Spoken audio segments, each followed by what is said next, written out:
Hi மக்களே, எல்லாத்துக்கும் வணக்கம். எல்லோரும் எப்படி இருக்கீங்க?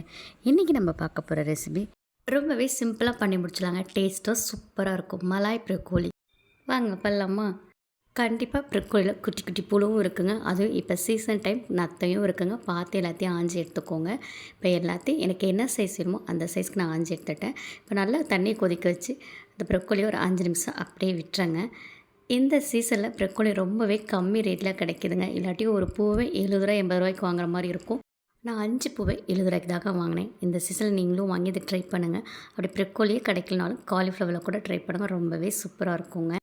இப்போ சுடுதண்ணிலேருந்து எல்லா ப்ரொக்கோலியும் எடுத்துடலாம். நல்லா ஆற விட்டுருங்க. தண்ணியே இருக்கக்கூடாது, அந்தளவுக்கு ட்ரையாக இருக்கணும். ப்ரொக்கோலி நன்மைகள் நான் சொல்லவே வேண்டாங்க. எல்லாத்துக்குமே தெரியும் அது எவ்வளோ சத்துன்னு. கண்டிப்பாக வாங்கி உங்கள் குட்டீஸுங்களுக்கு கொடுங்க, பெரியவங்களும் சாப்பிடுங்க. இப்போ மிக்ஸி ஜார் எடுத்துக்கோங்க. ஒரு 10 முந்திரி பருப்பு போட்டிருக்கேன். நான் ஊற வச்சு போல் அப்படியே தான் போட்டிருக்கேன். நீங்கள் ஊற வச்சு கூட போட்டுக்கோங்க. அரைச்சி இஞ்சி பூண்டு பேஸ்ட் இருந்துச்சு, அதனால் 1/2 டீஸ்பூன் போட்டுக்கிறேன். நீங்கள் 4 பல் பூண்டு ஒரு சின்ன துண்டு இஞ்சியும் போட்டுக்கோங்க. காரத்துக்கு ஏற்ற மாதிரி பச்சை மிளகா போட்டுக்கோங்க. நான் 2 போட்டுக்கிறேன். இதோட சீஸ் 4 கியூப் போட்டுக்கிறேன். நீங்கள் ஸ்லைஸாக இருந்தால் கூட 2 ஸ்லைஸ் போட்டுக்கோங்க. 1/2 டம்ளர் பால் ஊற்றி இதை நல்லா நைஸாக க்ரீம் மாதிரி அரைச்சி எடுத்துக்கோங்க. எந்த அளவுக்கு க்ரீமாக அரைச்சி எடுக்கிறோமோ அந்தளவுக்கு மலை ரொம்பவே டேஸ்ட்டாக இருக்குங்க. இப்போ அரைச்ச க்ரீம் எடுத்து ஒரு மிக்ஸிங் பவுலில் போட்டுக்கலாங்க. நல்லா கெட்டியான தயிர் 1 கப் எடுத்துருக்கேன், அதையும் போட்டுக்கலாம். இதோடைய 1 கப் ஃப்ரெஷ் க்ரீம் எடுத்துருக்கேங்க, அதையும் போட்டுக்கிறேன். நீங்கள் ஃப்ரெஷ் க்ரீம் இல்லைன்னா பாலாடை நல்லா பீட் பண்ணி போடுங்க. இதோட 1/2 டீஸ்பூன் மிளகாத்தூள், 1/2 டீஸ்பூன் பெப்பர் போட்டுக்கிறேன். உங்களுக்கு காரம் கம்மியாக வேணும், கூட வேணால் குறைச்சி கூட்டி போட்டுக்கோங்க. டேஸ்ட்டுக்கு ஏற்ற மாதிரி சால்ட்டு போட்டுக்கலாம். இப்போ 1 ஸ்பூன் கஸ்தூரி மேத்தி போட்டுக்கலாங்க. அவ்வளோதாங்க, எல்லாத்தையுமே போட்டாச்சு. இப்போ எல்லாம் ஒன்று சேர மாதிரி கலந்து விட்டுக்கலாங்க. பாருங்கள், இந்த அளவுக்கு க்ரீமாக இருக்கணுங்க. இப்போ ப்ரொக்கோலியில் தண்ணியே இல்லாத மாதிரி பார்த்துக்கோங்க. இப்போ எல்லா ப்ரொக்கோலியும் எனக்கு நல்லா ட்ரை ஆகிடுச்சு.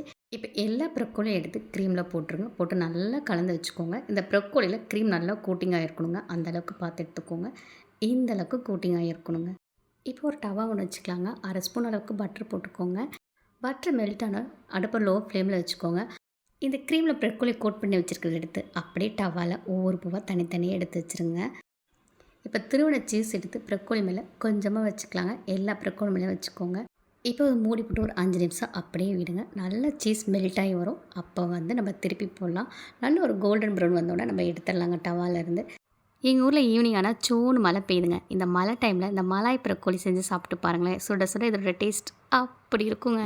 எல்லாருக்கும் இந்த வீடியோ பிடிச்சிருந்தா மறக்காமல் பாப்பீஸ் கிச்சனுக்கு லைக் பண்ணுங்கள், ஷேர் பண்ணுங்கள், கமெண்ட் பண்ணுங்கள். அப்புறம் மறக்காமல் சப்ஸ்கிரைப் பண்ணுங்கள். Bye bye, thank you.